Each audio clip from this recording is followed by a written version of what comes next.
Émile Garda, pour beaucoup de gens, c'est évidemment le compère de Ouin Ouin, Monsieur Miliquet, mais ça serait terriblement faux de le réduire à ce personnage qui était d'ailleurs très drôle. Mais Émile Garda, c'est vraiment pour moi un homme orchestre. Hein, c'était l'homme de radio par excellence. Il a vraiment tout fait à la radio et il a tout fait avec bonheur et avec beaucoup de talent. Parce que bon, il y a son humour hein, et il l'a manifesté dans beaucoup d'émissions. Puis il a été souvent un journaliste à la radio. Il a composé des chansons, il a écrit des pièces, il a écrit de grands spectacles populaires. Quand je parle de chansons, il en a écrit beaucoup, et des chansons pour des chorales, mais également, bon, une des chansons célèbres, c'est celle qui a remporté l'Eurovision. Je crois même qu'il a été une fois troisième dans une autre édition de l'Eurovision. Donc on s'aperçoit que c'est l'homme de radio par excellence qui est capable à lui tout seul de faire une radio et de tenir toutes les rubriques. Et ça, il l'a fait pendant, je sais pas, pendant 40 ans, avec un bonheur incroyable. Et pour moi, il me semble que la radio romande, c'est véritablement incarné à travers Émile Garda pendant des décennies.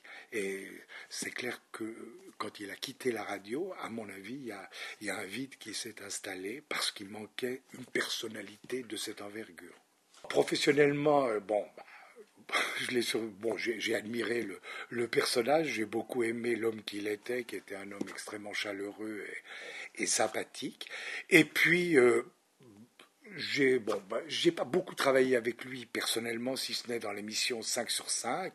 Et là, dans cette émission-là, il était un très remarquable improvisateur, ce dont un certain nombre de gens ne se doutent pas, mais on pouvait lui donner à un personnage une situation et il démarrait au quart de tour. Et je me souviens de certaines séquences avec Patrick Lapp, Jean-Charles Simon, où il était absolument remarquable, avec une inventivité instantanée qui était stupéfiante. Et ça, c'est un côté d'Émile Garda dont les gens ne se doutent peut-être pas, parce qu'on a toujours l'impression, quand on entend des gens qui improvisent bien, on a toujours l'impression que ces gens, quand même, il y a un texte qui est écrit derrière, et c'est pas vrai.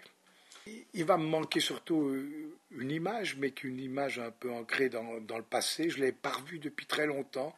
Je me suis inquiété de sa santé auprès de Claude Blanc il y a pas si longtemps. Il m'a dit justement qu'il allait pas très bien et j'avais l'impression qu'en effet, cet homme qui était tellement disponible, tellement présent sur sur le territoire de cette Suisse romande, eh bien, j'ai l'impression qu'il était en train un tout petit peu de s'effacer. Par contre, je pense qu'il va rester extraordinairement présent dans les archives sonores de la radio.